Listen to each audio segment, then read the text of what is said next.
Hello viewers, আশা করি সবাই ভালো আছেন। আবারও আপনাদের মাঝে অনেক সুন্দর একটি ব্লগ ভিডিও নিয়ে আসলাম।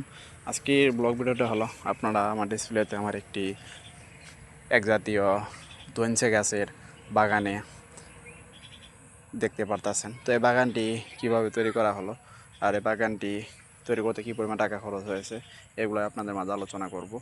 তো আপনারা তো দেখতেই পারতেছেন একটি পলির ভিতরে কিছু মাটি দিয়ে তারপর পরে কিন্তু মূলত গাছগুলা লাগানো হয়েছে। তার মানে আপনারা বুঝতে পারতেছেন এই গাছগুলাতে কিন্তু তৈরি করতে প্রথমে মাটি সংরক্ষণ করা হয়েছে, তারপরে পলির ভিতরে মাটিগুলা কিন্তু দিয়ে তারপরে গাছের বীজগুলা কিন্তু দেওয়া হয়েছিল, তারপরে কিন্তু এরকম গাছ বের হয়েছে।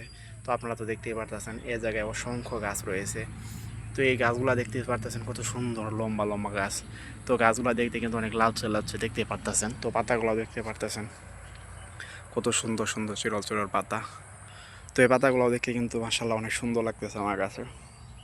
তো এই বাগানটি তৈরি করতে কিন্তু তেমন একটা আমার পরিশ্রম হয় নাই, কারণ এগুলা কিন্তু পলির ভিতরে মাটি দিয়ে কিন্তু তারপরে কিন্তু সংরক্ষণ করা হয়েছে।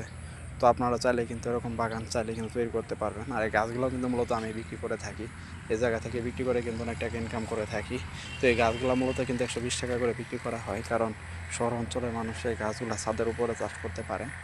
তো এই গাছগুলো দেখতে কিন্তু অনেক সুন্দর দেখতে পারতেছেন। এই কাঠিগুলো কিন্তু অনেক সুন্দর দেখতে পারতেছেন, একদম তেলতলা দেখতে পারতেছেন। তো এই গাছগুলো কিন্তু চাষ করলে অনেক ভালো লাগে।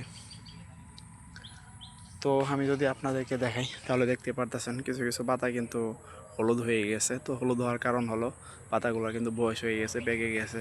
তো অল্প কিছুদিন পরেই কিন্তু আবার নতুন পাতা কিন্তু বের হয়ে যাবে। তো আপনারা তো উপরের দিকে অংশটা দেখতেই পারতেছেন মাশাআল্লাহ কতটা সুন্দর। তো এই বাগানটি তৈরি করতে এখন আমি অনেক লাভে রয়েছি। তো আপনারাও চাইলে কিন্তু এরকম বাগান তৈরি করে লাভে থাকতে পারবেন। তো আপনারা তখন পর্যন্ত যারা আমার ব্লগ ভিডিওটা দেখলেন তারা সবাই ভালো থাকবেন।